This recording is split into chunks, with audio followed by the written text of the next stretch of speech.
you were dealt with a family tragedy a few years ago, and I believe this is what your daughter was referencing.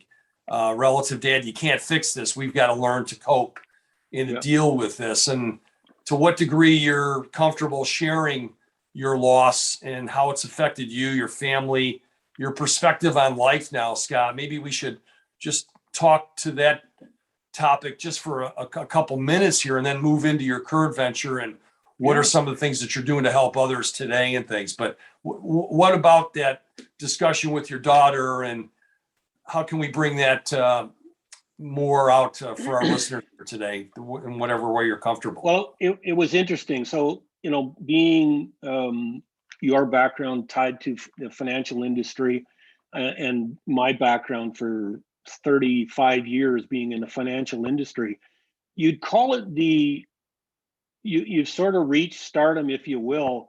And on a Friday, May 4th, I was speaking from the New York Stock Exchange. Yep, up there on where the paddle is, and I was up there with we were doing a huge corporate thing, but from the floor of the New York Stock Exchange, it's sort of the epicenter of what you'd ever do in your career. Right.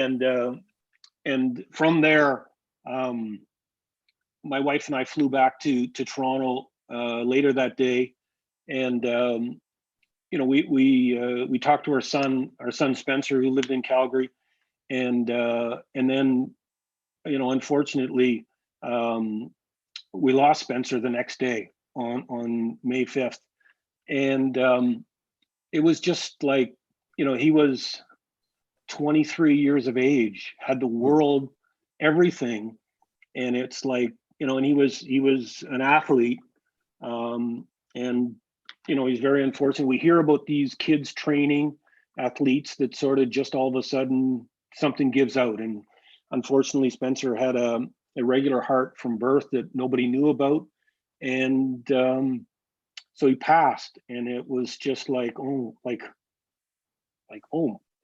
we've just I think, if you will, I think I went numb. And to be honest with you, I don't know how long I was numb, but it was for an extensive period of time. I went numb. And so it was really, I've talked about it, with bereaved families many times. I've done a lot of research on this. It was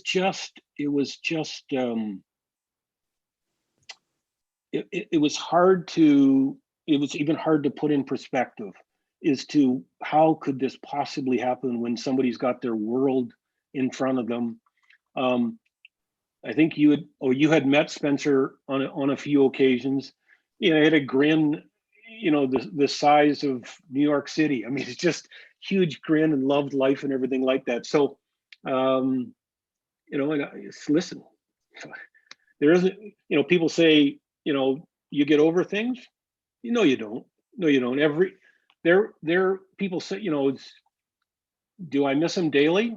Yeah, let me be clear. I miss him hourly every time. But saying that, it's it makes you put everything that's ever happened to anybody in perspective. And going back to what I was referring to, that led my wife to ask me when is enough, and my daughter to say, you can't fix this, and Dr. DeGilio to ask me that wonderful question, what makes me happy. And it was, as it's easy for me to say after a number of years, but it was a turning point. And I'm actually very thankful that I wouldn't wish anybody going through it, but it was a really good thing for me to put everything in perspective on not only where I was at, but more importantly, what became important in my life going forward is really what it was.